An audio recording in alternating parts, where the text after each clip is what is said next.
ఆయన ఇంట్లోనా? అదే చెప్పాను కదా! అన్ని విషయాల్లో చాలా మంచిగా ఉంటారు.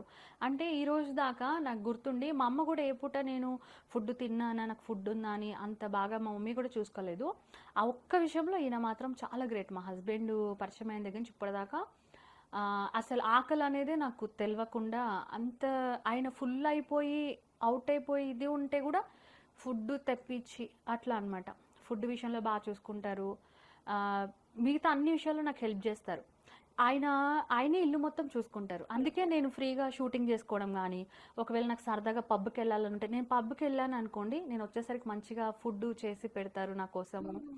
అలాగా అన్నీ మంచిగానే చేస్తారు. ఒక డ్రింకింగ్ ఒకటి ఇప్పుడంత గొడవ పడట్లేదు. ఇంతకుముందయితే చాలా గొడవలవుతుండే. డ్రింక్ చేసిన తర్వాత చాలా గొడవలు పడుతుండే. నాకు అదే బాధ అనిపిస్తుండే. ఇప్పుడు అట్లా ఏం లేదు. కానీ చెప్పలేము ఏ నిమిషం ఎట్లుంటదో తెలీదు. ఎందుకు బర్త్‌డే ఎందుకండి? ఈరోజు చేస్తారు, రేపు చేస్తారు, మొన్న నిన్న ఎవ్రీడే చేస్తున్నారు డ్రింక్. ఎవ్రీడే చేస్తున్నారు. మన పాపకి హాలిడేస్ ఉన్నాయి. విజయవాడ వెళ్ళాము. అక్కడ ఫుల్ డ్రింక్.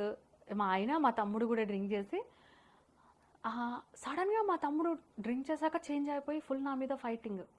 ఫుల్ గట్టి గట్టిగా అరవడం గోల. ఏంటంటే మా తమ్ముడు మా ఇంటికి వచ్చినప్పుడు ఏం వర్క్ చేయలేదు. మా ఆయనకి ఇక్కడ చిన్న సర్జరీ జరిగిందనమాట. చెయ్యి ఏం చేయొద్దు అంటే మా ఆయన మా తమ్ముడిని పిలిపించుకున్నాడు.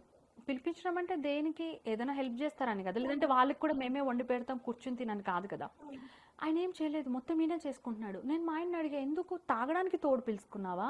అతను ఏం పని చేయట్లేదు కదా! ఎందుకు?" అనేసి తర్వాత నాకు బాధ అనిపించి నేను వీడియో పెట్టా. అయితే మా తమ్ముడు వాళ్ళ ఫ్రెండ్, "ఏరా మీ అక్కకి నీకు గొడవైందా? మీ అక్క ఇలా పెట్టిందని" తనకి పెట్టాడంట. తను అడగకుండా తాగినాక గొడవ పడుతున్నాడు. నువ్వేంటి ఇలాగా చెప్పావు అంటే నేనన్నా, "నేను చెప్పింది అబద్ధమా? నిజమే కదా నేను చెప్పాను" అని చెప్పి అన్నదానికి పెద్ద గొడవ అసలు. పెద్ద గొడవ చేసేసి ఇట్లా ఇట్లా చేస్తే అట్లా జరిగింది అని అనుకున్నా. ఆహా! వీళ్ళు ఏదైనా చేయొచ్చు కానీ నేను చెప్తే తప్పైపోయిందా అని చెప్పేసి అట్లా. అంటే ఇప్పుడు తనకి పెళ్లి సంబంధాలు కూడా చూస్తున్నారు. ఇంకా ఏమి పెళ్లి సంబంధాలు ఇంకా ఏం సెట్ కాలేదన్నమాట. ఇక అట్లా మొత్తం నా మీద ఫైర్ అయిపోతున్నాడు.